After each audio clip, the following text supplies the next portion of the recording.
ओम शांति। आज प्यारे मीठे भगवान की मीठी मुरली मंथन की डेट है 8 मई 2021।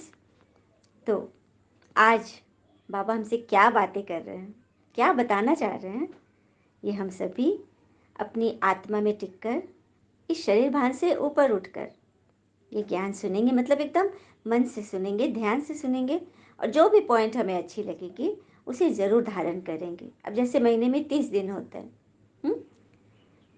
30 दिन होते हैं। हर एक दिन हम रोज़ रोज़ मुरली आ रही है, भगवान तो हमें रोज़ रोज़ पढ़ा रहे हैं। कहीं भी किसी भी संस्था, स्कूल, कॉलेज में छुट्टियां होती है। अभी लॉकडाउन में तो पूरा स्कूल ही बंद है, लेकिन ईश्वरीय स्कूल चल रहा है ना। परमात्मा की वाणी, परमात्मा का क्लास एक दिन भी मिस नहीं होता है, एक दिन भी नहीं। कोई छुट्टी यहाँ नहीं है, क्योंकि हम सभी रावण राज में हैं। हर एक पल, हर एक सेकंड रावण हमें अपने सिकंजे में कस रहा है। मतलब हम अपनी कमी कमजोरी, अपने अंदर के अंतर्द्वंद से फंसते जा रहे हैं। हार जीत की लड़ाई अंदर ही चल रही है, इसीलिए एक दिन भी बाबा छुट्टी नहीं देते हैं। तो चलिए, आज कौन सी बाबा में विजय की युक्ति बता रहे हैं, उसे बहुत प्यार से सुनते हैं। और एक एक 30 दिन में एक एक भी यदि पॉइंट जीवन में उतारते जाए तो हमारे पास कितने सारे पॉइंट्स इकट्ठे हो जाएंगे, कितने हम धारणा स्वरूप बन जाएंगे, है ना। तो एकदम विचार करके ध्यान से सुनिए कि जो भी अच्छी लगी पॉइंट उसको आज सारा दिन में एकदम पक्का कर लेंगे। हाँ, और रिवीजन करते रहेंगे। बाबा ने कहा, मीठे बच्चे, अपने आप से पूछो कि मैं कर्मेंद्रिया जीत बना हूँ? कोई भी कर्मेंद्रिया मुझे धोखा तो नहीं देती है? वाह, भगवान कह रहे अपने आप से ही पूछना है, क्योंकि हमारी कर्मेंद्रिया, हमारे जो ऑर्गन्स हैं, बॉडी पार्ट्स, हाँ, एक तो है स्थूल जो कि दिखाई दे रहे हैं, हाथ पैर आँख नाक मुंह, ठीक है। और एक है सूक्ष्म, सूक्ष्म सटल, अंदर मन बुद्धि संस्कार। ये भी हमारी कर्म इंद्रियां है जो हमसे कर्म करा रही। मन कर्म करता है ना, सोचने का काम भी तो कर्म हुआ। बुद्धि क्या करती है? निर्णय देती है। और संस्कार, जो चीज़ हम रिपीटेडली करते जाते हैं वो हमारा संस्कार बन जाता है। जैसे कि एक बच्चे को संस्कार बन गया था उसका लालच, भोजन के प्रति बहुत लालची, किसी भी चीज़ को बस मुझे चाहिए चाहिए, स्वार्थी बहुत हो गया था। उसकी माँ बहुत चिंता करती थी, बड़ा समझाती थी कि बेटा ऐसे मत करो, ये अच्छा नहीं है, तुम्हारा लोग मजाक उड़ाएंगे, तुमसे लोग अलग हट जाएंगे, तुमसे दोस्ती तोड़ देंगे। लेकिन इसको समझ ही में नहीं आता था। तो माँ ने एक टेक्निक निकाली कि इसको चलो, जो जो चीज़ पसंद है ना उसी ढंग से मैं इसको समझाऊंगी। तो माँ ने बोला, चलो बेटा आज मैं तुम्हारे मनपसंद डिश बनाती हूँ। अरे बच्चा को तो अब क्या चाहिए, चार चांद लगे खुशी में। मम्मी उसके लिए उसका फेवरेट चाउमीन बना करके 2 बॉल में लेकर आई, एक बॉल अपने लिए और एक बॉल अपने बेटे के लिए। तो एक बॉल में ऊपर में ही पूरा पनीर चीज़ वगैरह पूरा स्प्रेड किया हुआ था, और एक बॉल में सिर्फ चाउमीन दिख रहा था। जब माँ ने वहाँ पे टेबल पे रखा बॉल, तो नेचुरली बच्चा क्या करेगा, वही पनीर वाला बॉल ले लिया। माँ बोली कुछ नहीं, माँ मुस्कुराई। और जब खाने लगा, माँ भी खाने लगी, तो धीरे धीरे ऊपर से इसका पनीर तो सब खत्म हो गया। लेकिन माँ जब लास्ट पहुंची चम्मच, तो देखिए उसमें तो बहुत सारे पनीर अंदर में थे नीचे। ये चेहरा इसका मूंझ गया, मम्मी को तो मुझसे ज़्यादा मिल गया। तो माँ ने बोला, देखो बेटा, मैं तुम्हें एक बात सिखाती हूँ, कभी भी सिर्फ अपने स्वार्थ का मत सोचना। अपना भला सोचोगे तो फिर उसमें तुम तुम्हें पूरा कुछ नहीं मिलेगा, तुम सफल नहीं होगे। बोला अच्छा, चलो ये बात उसको समझ में आई। फिर दूसरे दिन माँ ने बोला कि आज भी मैं तुम्हारी पसंद का डिश बनाऊंगी। उस दिन माँ ने उसके लिए पास्ता बनाया, और उसमें भी ऊपर काफ़ी सारे चीज़ और ये सब एक में डला हुआ था और एक के ऊपर नहीं था। तो आज बच्चे ने क्या किया, बुद्धि लगाया कि अच्छा, तो उसने जिसमें नहीं था ना डला हुआ, उसने वो वाला बोल लिया। तो खाते जा रहा, निकल ही नहीं रहा है, और मम्मी के अंदर तो पूरा भरा हुआ था। तो बोला कि ये क्या हो गया माँ? बोले देखो बेटा, आज मैं तुम्हें दूसरी बात सिखाती हूँ कि हमेशा अपॉर्चुनिटी रिपीट नहीं होती है, अवसर हमेशा एक समान नहीं होता है, ये भी सीख लो। बोला अच्छा, चलो वो भी सीख लिया। तीसरे दिन माँ ने फिर उसके पसंद का डिश बनाया, फ्राइड राइस बनाया जो उसको बहुत ज़्यादा पसंद था। उस दिन भी कुछ और तरह के, मतलब उसमें चंक्स डाले हुए थे, बटर, बहुत फेवरेट फेवरेट। हाँ, और काफ़ी सारी चीज़ें उसकी पसंद की डली हुई थी, लेकिन उसी तरह से एक बोल में नहीं दिख रहा था और एक बोल में था। तो अब बच्चा थोड़ा कन्फ्यूज़ हो गया। वो बोला कौन सा लूँ, ये लूँ, वो लूँ, दोनों में तो वो परेशान हो गया था। पासा पलट गया था उसका। तो उसने पता नहीं कुछ सोचा, बोला मम्मी पहले आप लो। मम्मी पूरा मुस्कुराई और उसने एक जिसमें नहीं था ऊपर से टॉपिंग्स, तो वो वाला बोल उसने ले लिया। तो फिर वो ली और इधर ये खाने लगा। तो इसको तो ऊपर में भी डला हुआ था और अंदर भी डला हुआ था। बड़ा खुश हुआ कि मम्मी आज तो मैं जीत गया। तो मम्मी बोली कि हाँ, आज तुम वाकई में जीत गए। तो कैसे? क्योंकि तुमने अपने से पहले दूसरे के बारे में सोचा, तुमने पहले मुझे ऑफर किया। तो यही होता है, ईश्वर उसी बच्चे से खुश होते हैं जो पहले दूसरे को मौका देता है, दूसरे के लिए पहले सोचता है। तो इसीलिए तुम अब अपने लिए सोचना बंद करो, दूसरे के लिए सोचो, तो तुम्हारा अच्छा होता जाएगा। और इस तरह से उसके संस्कार भी बदल गए। तो देखा, तो अपने बारे में बाबा ने बोला ना कि अपने आप से पूछो कि कोई कर्मेंद्रिया धोखा तो नहीं दे रही, कहीं लालच वालच तो नहीं हो रहा, आंखें ज़्यादा किसी चीज़ में डूब तो नहीं रही, मुझे ये चाहिए ही चाहिए, फंस तो नहीं रही है। इससे अपने आप को बचाओ।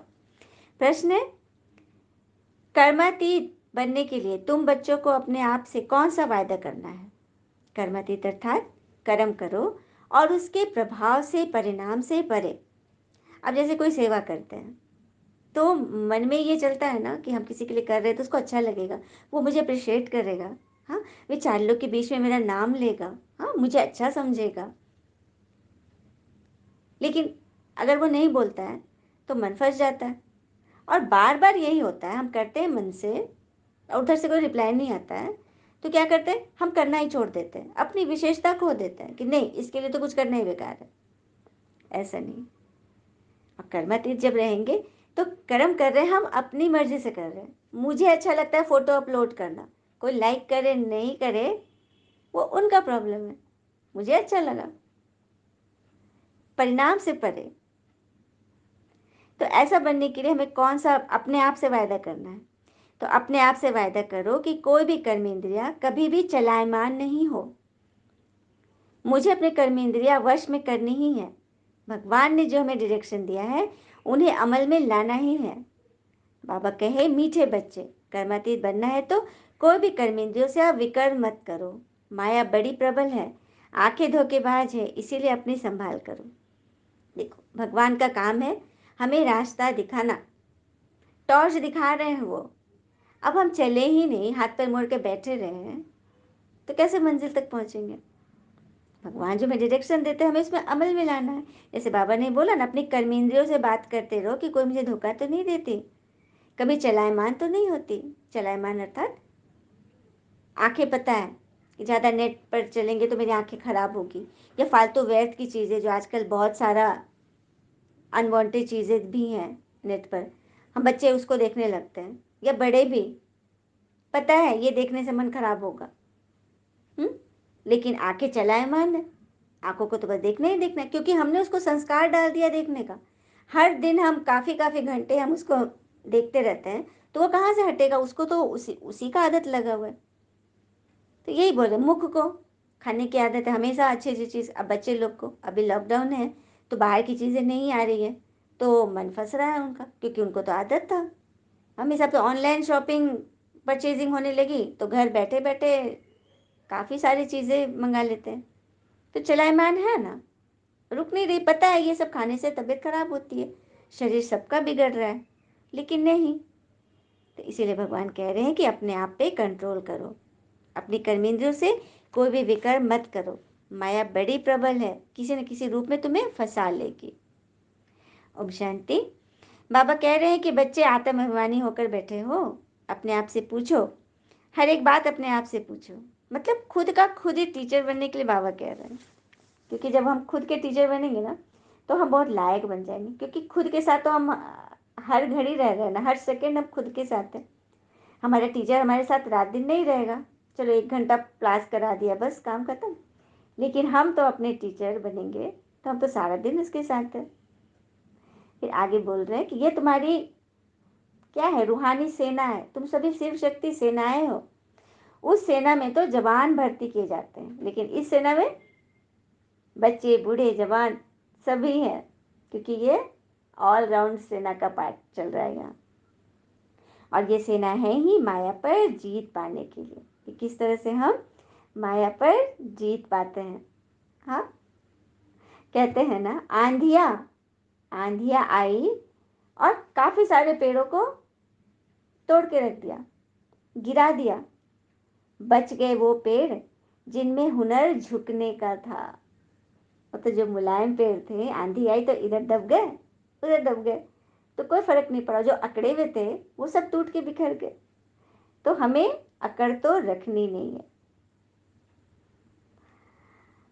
फिर आगे बाबा कह रहे हैं, तुम बच्चों को तो भी अविनाशी वर्षा मिलता है, जहाँ सब कुछ प्राप्ति हो जाती है। ऐसी कोई चीज नहीं जिसकी प्राप्ति के लिए माथा मारना पड़े। सब कुछ तुम्हें यही मिलेगा, लेकिन इसके लिए मेहनत करनी होगी। रोज अपना पोता मेल देखो, कौन सी कर्मेंद्रियों ने हमें धोखा दिया। मुख भी बहुत धोखा देता है। आगे कचहरी होती थी, देखो मुख से एक तो जीभ का स्वाद है, ज्यादातर तला छना बाहर की चीजें खाने की आदत है, और एक मुख को बोलने की आदत है। ज्यादा करके कुछ ऐसा बोल देगा ना, कहते हैं ना, शब्द के हाथ न पैर, लेकिन एक शब्द बने औषधि और एक शब्द बने तीर, मतलब घायल करेगा। इसीलिए बहुत संभाल के बोलनी है। मुख के बहुत धोखा देता है ना, उससे अपने आप को संभालो।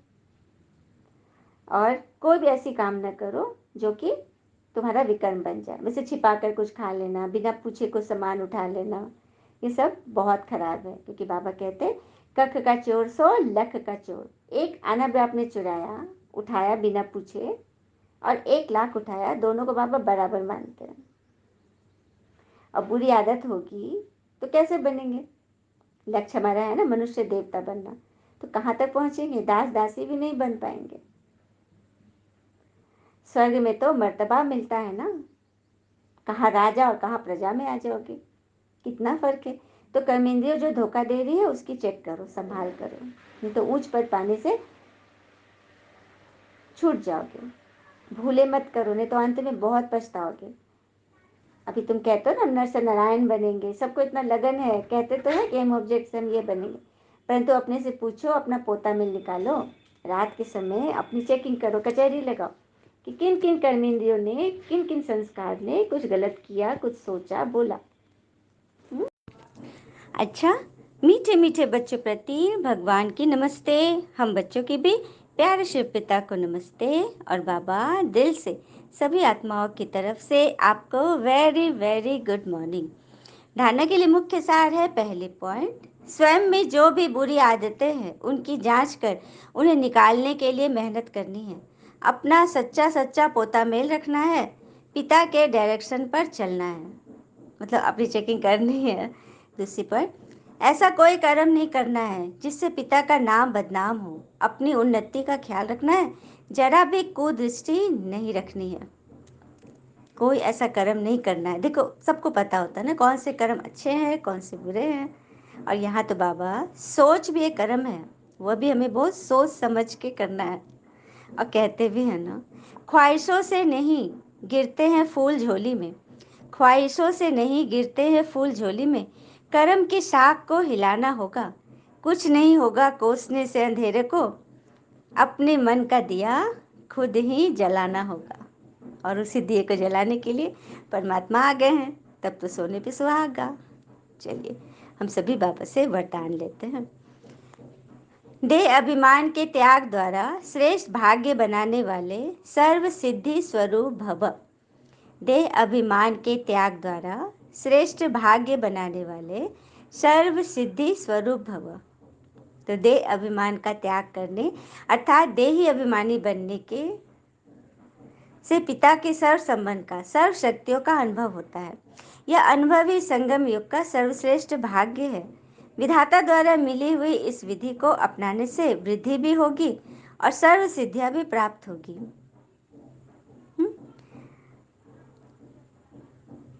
इसी इसी एक त्याग से सर्व भाग्य प्राप्त हो जाएंगे। कहने का बात है कि दे अभिमान का त्याग, बॉडी कंसेंसस कि मैं ये हूँ, मैं फलाना हूँ, किसी ने मुझे क्यों कह दिया, कैसे कह दिया, हाँ, इन सब बातों का त्याग, या मुझे मान शान चाहिए सूक्ष्म में भी। हम्म? तो इन सब का त्याग करने से हम सर्व सिद्धि स्वरूप बन जाएंगे, क्योंकि मन वचन कर्म संपवित्र हो जाएंगे। चाहे कोई भी बात हो, फूल की तरह बस खिले रहना है। स्लोगन, क्रोध मुक्त बनना है तो स्वार्थ के बजाय निस्वार्थ बनो, इच्छाओं से के रूप का परिवर्तन करो। क्रोध मुक्त बनना है तो स्वार्थ के बजाय निस्वार्थ बनो। निस्वार्थ, प्रकृति की तरह। हम्म? निस्वार्थ देते हैं ना सबको, किसी से कुछ भी नहीं चाहते। तो इच्छाओं के रूप का परिवर्तन कर लो, शुद्ध इच्छा रख लो।